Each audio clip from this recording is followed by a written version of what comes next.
طلوع صبح صادق کا مطلب آذان فجر نہیں، اور غروب آفتاب کا مطلب نماز آذان مغرب نہیں۔ اس کا مطلب یہ ہوا کہ جیسے ہی صبح صادق طلوع ہو گئی، فجر کا وقت شروع ہو گیا تو سحری کا وقت ختم ہو۔ اور یہ بھی یاد رہے کہ جیسے ہی آذان مغرب ہوئی تو مغرب شروع ہو گئی، مغرب کا وقت ہو گیا ہے اور روزہ اس سے پہلے مکمل ہو چکا۔ اس مغرب کا وقت جیسے ہی شروع ہوا روزہ ختم۔ تب یہ کہ آذان ہوگی یا نہیں ہوگی اس کا تعلق روزے سے نہیں ہے، کیونکہ فجر کی آذان اس وقت ہوگی جب فجر کا وقت شروع ہو جائے اور چند منٹ گزر جائے، تاکہ آذان فجر کے وقت میں ہو۔ مغرب کی آذان اس وقت ہوگی جب مغرب کا وقت شروع ہو جائے اور چند منٹ گزر جائیں، تاکہ آذان مغرب کے وقت میں ہی ہو۔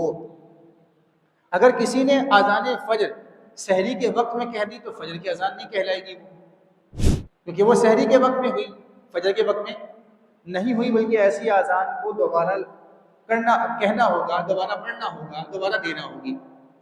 ایسے ہی اگر کسی نے غروب آفتاب سے پہلے آذان کہہ دی تو وہ آذان نہ ہوئی، کہ ابھی مغرب کا وقت شروع ہی نہ ہوا۔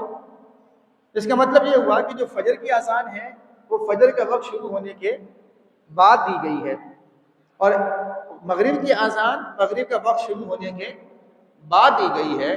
تو جب فجر کا وقت شروع ہونے کے بعد آذان فجر کہی گئی تو اس کا مطلب یہ ہوا کہ سحری کا وقت اس سے پہلے ختم ہو گیا تھا۔ اب اگر کوئی اس انتظار میں کھاتا پیتا رہے کہ ابھی تو آذان فجر چل رہی ہے، یہ اس کی غلط فہمی ہے کہ آذان فجر کے وقت میں ہو رہی ہے اور سحری کا وقت ختم ہو چکا ہے، اس کا روزہ شروع نہیں ہوگا۔ ایسے اگر کوئی اس وجہ سے روزہ افطار کرنے میں تاخیر کرتا ہے کہ جی ابھی آذان مغرب نہیں ہوئی، تو وہ افطار میں کراہت پیدا کر رہا ہے کہ افطار میں جلدی کرنا مستحب ہے۔